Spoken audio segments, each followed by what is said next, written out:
Hace muchos años, cuando comencé a estudiar las emociones negativas, el punto más crítico que descubrí fue que no se puede hacer ningún progreso hacia la salud, la felicidad, el amor y el cumplimiento del potencial mientras se insista en mantener intactas las emociones negativas. Y lo único bueno de las emociones negativas, si es que tienen algo de bueno, es que las emociones negativas no son permanentes. Lo dice hasta Sigmund Freud, no hay un lugar permanente para las emociones negativas en el subconsciente. En otras palabras, son visitantes indeseados. Son hábitos negativos o patrones de respuesta negativos que pueden eliminarse, y el punto inicial para eliminarlos es entender de dónde vinieron y entender cuáles fueron los factores causales, volviendo a la niñez temprana, que desencadenó el desarrollo de las emociones negativas y nos han dado como adultos una predisposición a ser negativos de una u otra forma. Esto nos lleva al condicionamiento de la niñez temprana. Recuerden que ya dijimos que el punto inicial de los patrones de hábitos negativos compulsivos e inhibitorios era la crítica destructiva. La crítica destructiva es el gran destructor. La crítica destructiva destruye a las personas en su interior y las deja caminando en círculos por fuera. Muchas personalidades han sido minadas y destruidas, mucha autoestima ha sido puesta de lado como resultado de la crítica destructiva más que cualquier otra cosa que podamos imaginar. La crítica destructiva es el gran asesino. Ahora, ¿por qué es eso tan malo? Sabemos que los niños en sus primeros años y al ir creciendo tienen una necesidad tremenda de amor y aprobación de sus padres. De hecho, muchos psiquiatras y psicólogos han dicho que la razón número uno de la enfermedad mental en los adultos es el retiro de amor o el amor no expresado. Sabemos que cualquier persona con prestigio, una persona que es importante para un niño, tiene un impacto enorme en ese niño, y los niños hasta la edad de 6 años tienen muy poca habilidad para discriminar entre una crítica válida y una crítica inválida. Lo que esto significa es que todo lo que diga un padre o un pariente mayor o una persona mayor, cualquier cosa que diga una persona de prestigio o una persona importante para un niño es aceptada como cierta. Es aceptada como una representación válida de la realidad. Si una madre dice eres un niño malo, o si un papá dice eres flojo, si alguien dice no eres dependiente, o si alguien dice que somos estúpidos o tontos o feos, el niño no tiene capacidad alguna para discriminar entre lo válido y lo no válido. Ese niño acepta eso como una verdadera representación de la realidad. Va más allá de la mente consciente, va directamente al subconsciente y ahí se queda. Muchos de nosotros como adultos aún estamos viviendo en base a la información negativa que recibimos cuando éramos niños. Y después como adultos, ¿qué decimos? Pues decimos así es como soy, o siempre he sido así, o algunas personas dirán, pues es de familia, tu padre era así, los hijos son así, tu madre era así, etc. ¿De dónde viene? Nada de estas cosas es de familia. Por ejemplo, cuando estaba creciendo, mis padres habían sufrido la depresión y la depresión les produjo un impacto enorme. Y cuando hablábamos de comprar algo, lo recuerdo muy bien, mis padres se ponían muy tensos y decían, no podemos pagarlo, no podemos pagarlo, no podemos pagarlo, no podemos pagarlo. Tenían una mentalidad de carencia, esta mentalidad de no podemos pagarlo toda su vida. Y luego yo crecí y aunque nunca he experimentado la depresión, y la mayoría de ustedes, 10, 20, 30, 40 años después, aún estamos diciendo, no puedo pagarlo, no puedo pagarlo, no puedo pagarlo. Aún tomamos como base esas frases críticas, esas frases emocionales que usaban nuestros padres. Tal vez sus padres les decían como mi padre me decía a mí una y otra vez, nunca acabas lo que empiezas, nunca acabas lo que empiezas. Nunca acabas lo que empiezas. Eres un flojo, nunca acabas lo que empiezas. Y cuando fui adulto tuve muchos problemas para acabar lo que empezaba. Al acercarme al final de la tarea, comenzaba a sentirme ansioso y buscaba cualquier excusa por posponerla o retrasarla. El segundo factor que nos predispone a emociones negativas es la falta de amor.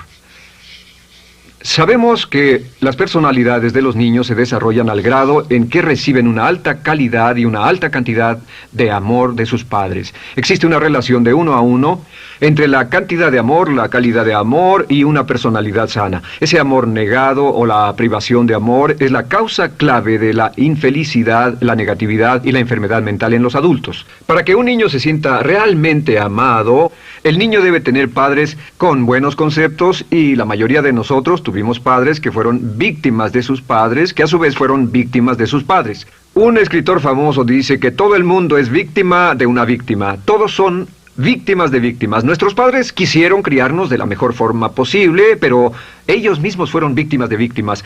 Y para que un niño se sienta realmente amado, deben existir 3 condiciones. La condición número 1 es: los padres deben amarse a sí mismos.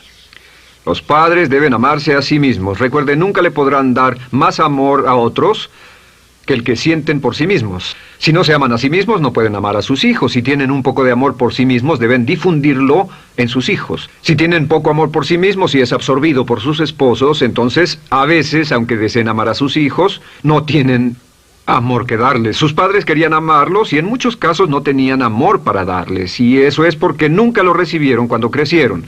El segundo requisito es: los padres deben amarse mutuamente.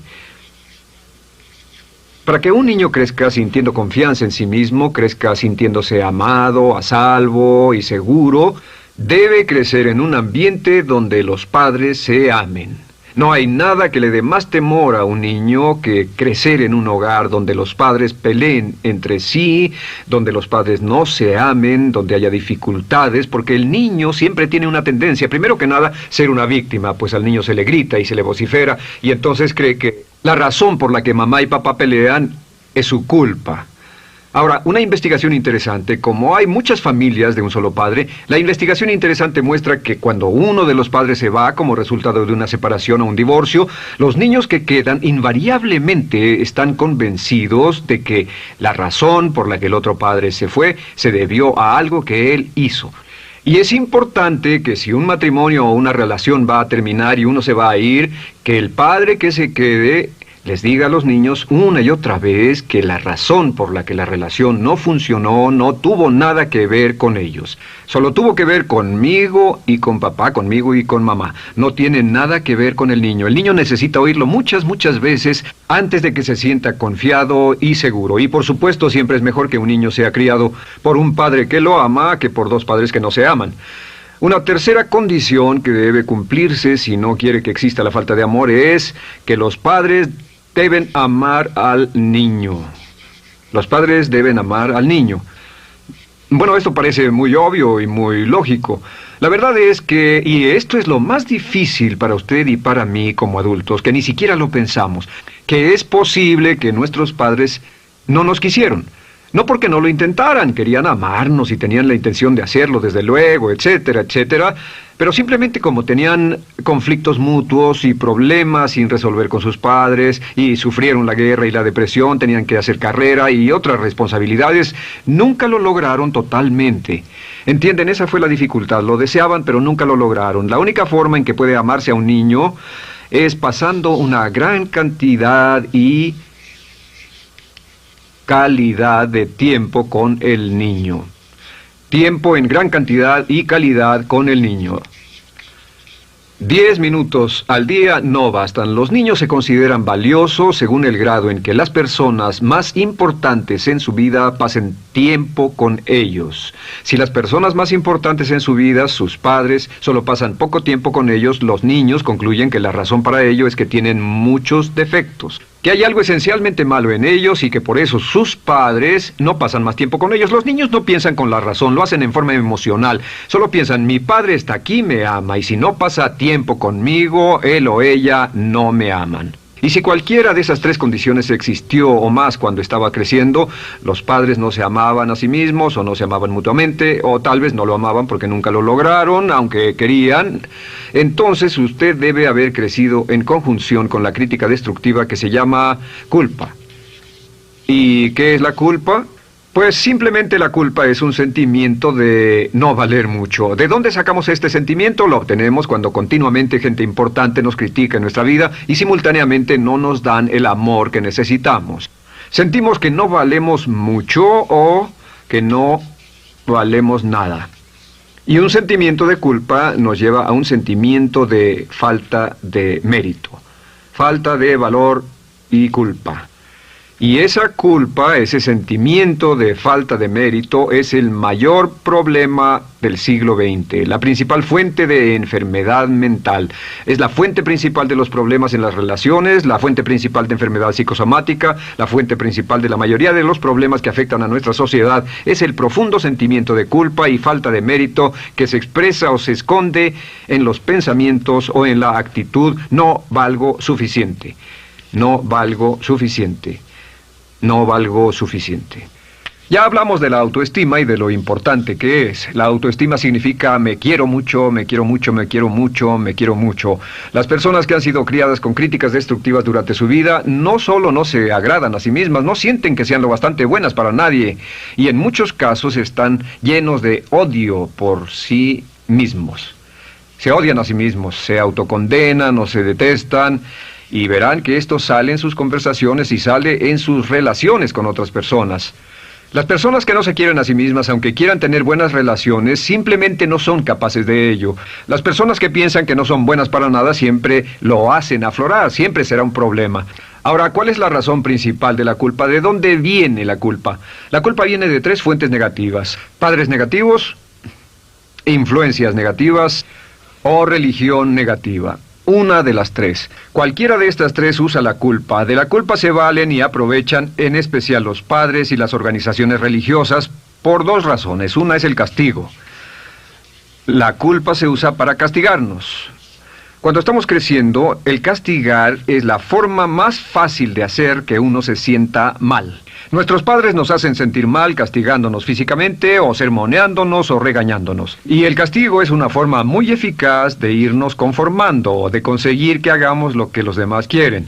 La segunda razón por la que se usa la culpa cuando se practica en forma consciente, y algunas organizaciones la practican así, es para tener más control emocional en especial, porque se puede controlar a una persona emocionalmente con culpa y manipular su comportamiento. Hay muchas organizaciones que usan la culpa como una herramienta de control y manipulación. Si puede controlar a las personas con suficiente fuerza y en forma emocional, puede conseguir su dinero, puede conseguir su tiempo, puede conseguir su compromiso, demandar sus recursos, etc. Muchas organizaciones usan la culpa para aplicar un castigo. Muchas organizaciones de caridad que se anuncian por televisión, en especial las de causas benéficas que involucran a niños o a personas incapacitadas, usan un sentimiento de culpa. A usted le va tan bien que debe sentirse culpable por estas personas que sufren. O envíenos algo de dinero y eso se encargará de su culpa por un momento hasta que lo incluyamos en nuestra lista de correo, etcétera. Y la culpa es un estándar. ¿Por qué se usa tan comúnmente? Pues primero que nada porque casi todos nosotros la tenemos en mayor o menor grado. Y número 2, es fácil. La culpa es fácil. ¿Por qué nuestros padres la usan con nosotros? ¿Por qué nuestras madres la usan con nosotros? Nuestras madres pueden controlarnos con la culpa en un cuarto repleto. Nuestra madre puede controlarnos a miles de kilómetros por teléfono. Los padres usan la culpa en sus hijos porque sus padres usaban la culpa en ellos y así sucesivamente. Es lo más fácil. No existe un esfuerzo físico. Puede hacerse con una mirada o de reojo o una palabra. Ya sabe que las personas siempre buscan lo más fácil. Esté alerta. Ustedes han sido criados en un ambiente donde se les ha hecho sentir culpa y casi todos lo vivimos. Debemos entender que la culpa es como una letrina o bacterias emocionales negativas que se colocan en la raíz de su psique o su subconsciente y activan todas las demás emociones negativas: furia, odio, envidia, resentimiento, frustración y duda, temor, etcétera. Las crea y las activa a todas. Y la forma para, en realidad, deshacerse del centro es exorcizarlo, extirparlo. Y es lo que vamos a hacer el resto de esta sesión. Primero, ¿cómo podemos saber si nos criaron con sentimientos de culpa? Bien, a esto le llamamos la manifestación adulta de la culpa. Manifestación adulta de la culpa. Puede saber, probándose a sí mismo, cuánto de esto tiene. Número 1, la manifestación adulta de la culpa es que tiene sentimientos de inferioridad, sentimientos de inadaptabilidad y de no merecer las cosas. No siente que merezca que le pasen cosas buenas. Si una persona ha sido criada con crítica destructiva y se le hace sentir culpa, entonces cuando logra éxito, aún con un tremendo esfuerzo, tiene una tendencia terrible de sentir que no se lo merece. A esto se le llama, por cierto, temor al éxito. El temor al éxito es solo otra forma de decir que la persona que ha estado condicionada a pensar de sí misma como poco valiosa o no lo bastante buena, se siente muy incómoda cuando experimenta el éxito. Se siente muy tensa y a disgusto. Realmente si sienten demasiada tensión, comienzan a aspirar cocaína, a beber demasiado alcohol, se enredarán en comportamientos autodestructivos, tendrán una sensación tremenda de ansiedad, como si alguien fuera a descubrir algo de ellos. Hay un libro en la librería que dice, si me está yendo tan bien, ¿por qué me siento como un impostor? Tienen el llamado síndrome del impostor.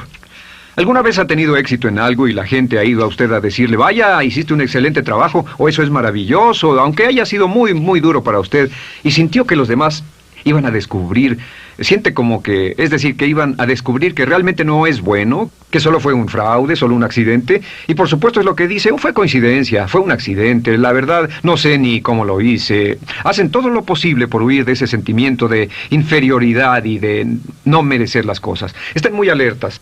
La segunda manifestación adulta de la culpa es la autocrítica destructiva.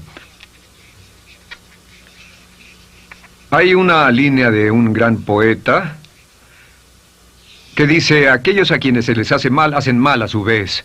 Los niños a muy temprana edad, a veces a la edad de 2 o 3 años, comienzan a menospreciarse, se desgarran, hasta se golpean y se castigan físicamente si se les critica demasiado.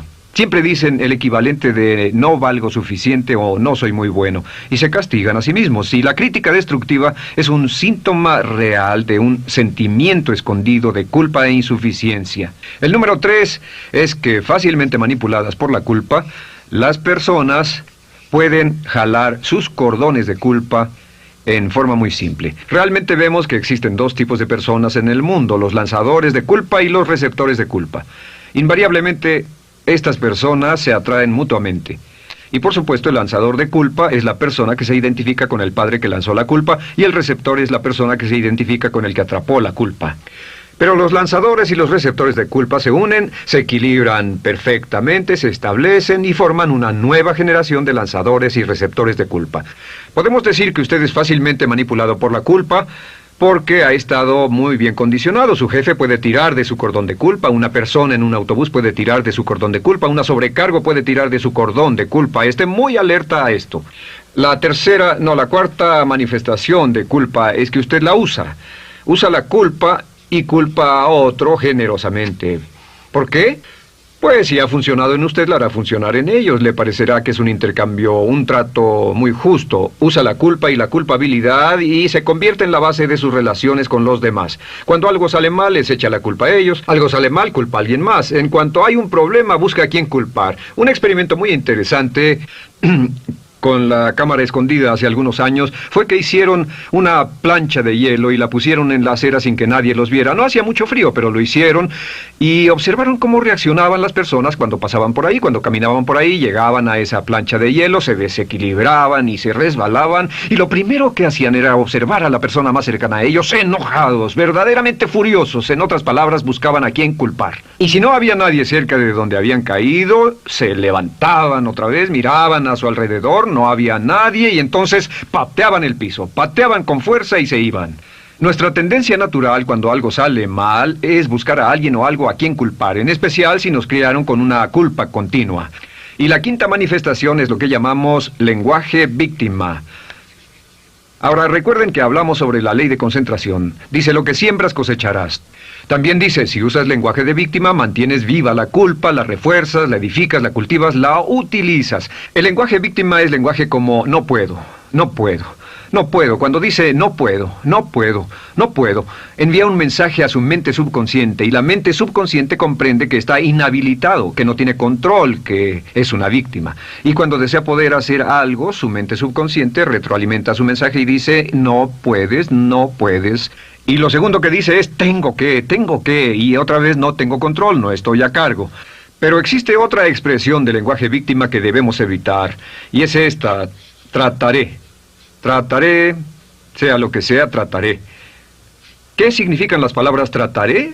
Pues déjenme decirles qué significan. Significan voy a fracasar y lo digo anticipadamente para que no me vengan con represalias. En otras palabras, dice trataré de llegar a tiempo, pero lo que está diciendo es tal vez llegue tarde y no pueden reclamarme porque dije que trataría.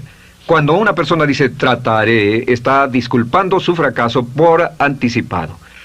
Si fuera al doctor y el doctor lo examinara, lo auscultara y le dijera, pues está en pésimas condiciones, tendremos que intervenir, debemos llevarlo al hospital ahora mismo, me sorprende que haya llegado aquí. Usted dirá, bueno doctor, espero que haga un buen trabajo. Y él dice, trataré. Si él dice eso, usted seguramente buscará otro médico. O si va a un abogado. Lo culpan de algo y va a un abogado y le presenta su caso y dice, oiga, va a defenderme, y él dice, trataré. ¿Qué está diciendo? Está diciendo, escuche, he estudiado el caso y por lo que veo no hay mucha esperanza, pero lo tomaré de todos modos. Trataré son los que tratan de conseguir que les pague por anticipado. Otro juego de palabras que no debe usar. Por cierto, con respecto a trataré, lo que debe decir es lo haré o no lo haré. No trataré.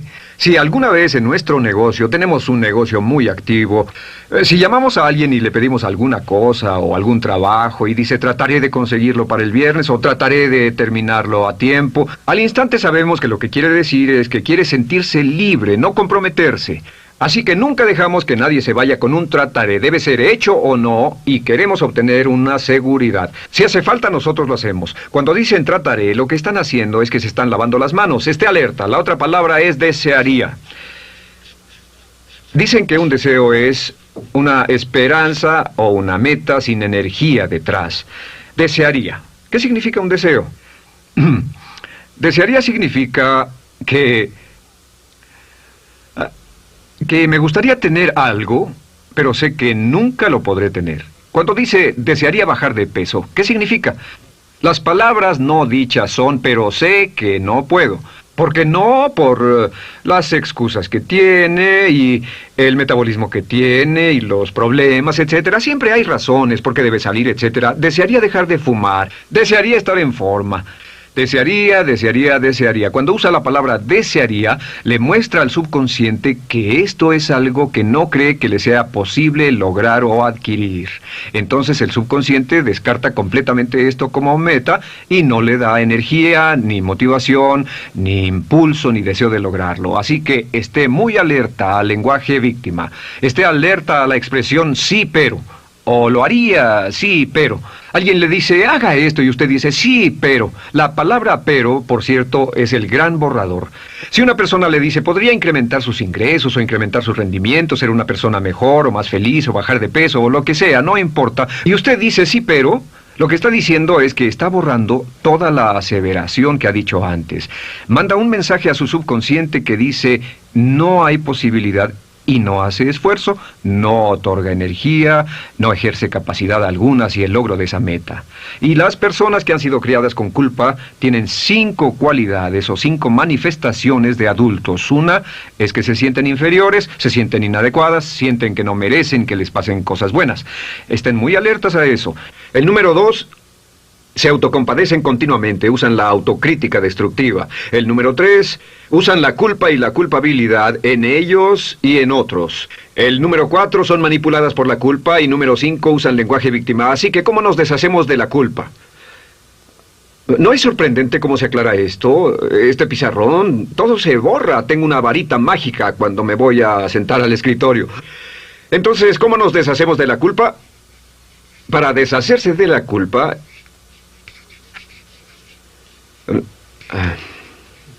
este es el proceso. Tiene algunos pasos importantes. Número 1, el primero de la lista, elimine la autocrítica. Elimine la crítica autodestructiva. En otras palabras, nunca diga nada destructivamente crítico de usted mismo. No lo diga. Esta es la regla básica. El subconsciente acepta lo que diga usted como cierto, como un mandato. Así que no diga nada de sí mismo que no desee sinceramente que sea cierto. No diga estoy cansado, estoy gordo. No diga no puedo o debo. No diga nada a menos que quiera que sea cierto. Las palabras que van después de la palabra yo son las palabras que su subconsciente registra como mandatos, excepto cuando dice yo desearía o lo intentaré. Así que elimine la crítica destructiva. Siempre hable en términos positivos sobre usted. Me gusta mi persona, puedo hacerlo, lo haré, escogí hacerlo, pero nunca diga no, no puedo. Número 2 es no dejarse manejar por la culpa. Rehúse ser manejado por la culpa. Porque cada vez que le permita a alguien que lo manipule por la culpa, ¿sabe qué pasa? Refuerza y hace más poderoso el efecto de la influencia de la culpa en su vida. Cuando yo crecí, debo decir que yo crecí en una familia que estaba muy influenciada por la religión negativa. Realmente mi madre, Dios la bendiga, tenía un cinturón negro en el pecado e hizo un trabajo verdaderamente soberbio en ello. Y yo tardé en sobreponerme. Cuando me casé con Bárbara, ella también venía del mismo tipo de familia y recapacitamos. Hay una hermosa respuesta cuando uno de los dos caía de nuevo en los viejos patrones. Decía, no tratas de hacerme sentir culpable, ¿o sí? No tratas de hacerme sentir culpable, ¿o sí? Solo diga, no tratas de hacerme sentir culpable, ¿o sí? Y no deje que las personas lo manipulen usando la culpa. El número 3, no use la culpa o la culpabilidad y anuncie que no va a usarla. No la use en otras personas y permita que sus hijos o su cónyuge digan lo mismo. No tratas de hacerme sentir culpable, ¿o sí? Repítalo una y otra vez. Y si la otra persona le dice, eso es lo que trato, contéstele, no va a funcionar. Y no funcionará. Es que la culpa solo funciona mientras usted no sepa que está siendo usada en usted. El número 4 es lo que llamamos la ley del perdón. Es la más importante de todas. Realmente es el centro, es el meollo de toda esta sesión. La ley del perdón simplemente dice que usted está sano mentalmente hasta el grado en que pueda perdonar libremente y olvidar las ofensas. Que su habilidad para perdonar a los demás es la clave que determina su felicidad y su éxito en la vida.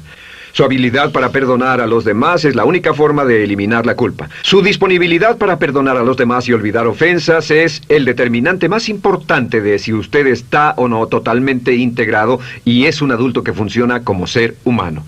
Porque la tendencia de culpar y de guardar rencores es una tendencia patológica infantil que la poseen todas las personas que están enfermas mentalmente.